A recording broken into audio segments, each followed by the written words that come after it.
আলহামদুলিল্লাহ, জোরে বলেন আলহামদুলিল্লাহ। এবার রহমত হল, তাই না? পাশে ট্রেনটা চললে আমার আলোচনা করতে খুব অসুবিধা হয়, জানেন তো? ওইটার আওয়াজটা খুব অসুবিধা করছিল আমার। আল্লাহ পাকের দয়া, আল্লাহ পাকের রহমত। আমি অধম গুনাহগার, খাতাকার, বদকার, খারাপ নিকৃষ্ট আল্লাহর বান্দা। আল্লাহ পাক আমাকে নিয়ে এসে বসিয়েছেন, সাথে সাথে আমার আল্লাহ আপনাদেরকেও নিয়ে এসে বসিয়েছেন। আমাদের উভয়ের আশা বর্ষাকে আল্লাহ কবুল করেন, বলেন আল্লাহুম্মা। জোরে বলেন আল্লাহুম্মা।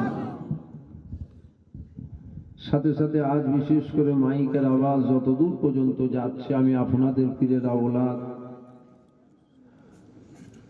আপনাদের ভাইজান, আপনাদের বাবাজি, আপনাদেরই সন্তান মোহাম্মদ জুবায়ের সিদ্দিকী, আপনাদের সকলকে দাওয়াত দিচ্ছি, সকলে আসেন। মাউলুদুন নবী, মিলাদুন নবীতে এসে বসেন। যিনারা বসে আছেন সকলে একটু ভক্তি ভালোবাসার সাথে উচ্চ আওয়াজে আমরা নবীর উপর দরুদ পড়ে নিই। আল্লাহুম্মা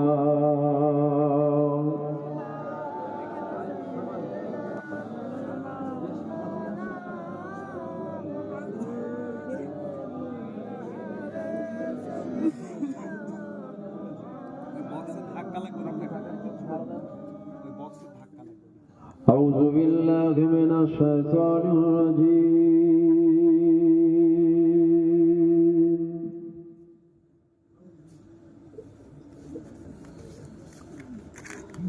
বিসমিল্লাহির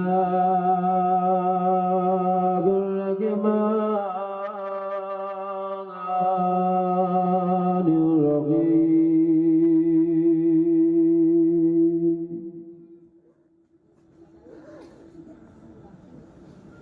নাহমাদুহু ওয়া নুসাল্লি আলা রাসূলিল কারীম।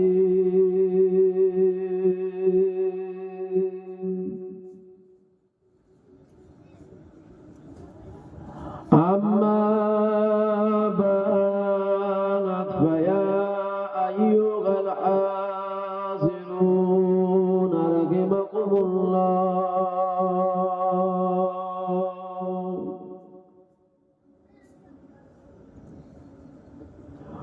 قال الله تعالى في كلام المزيد والفرقان الحميد.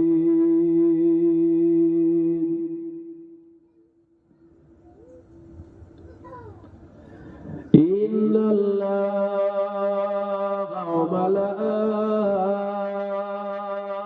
وملائكته يصلون على النبي.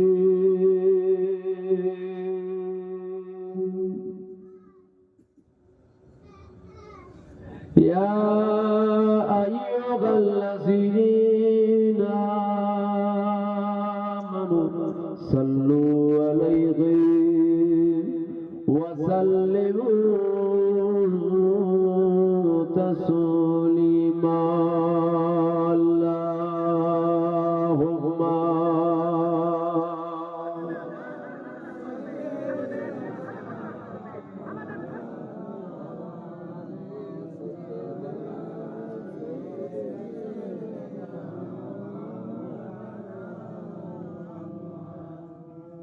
صدق محشر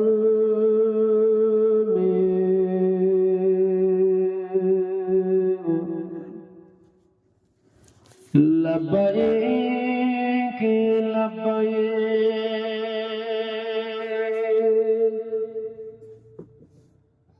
जहाँ उम्मतों ने पुकारा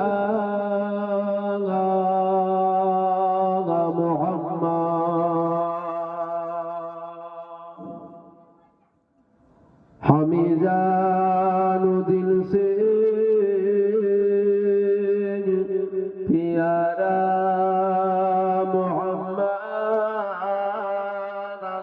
मोहम्मद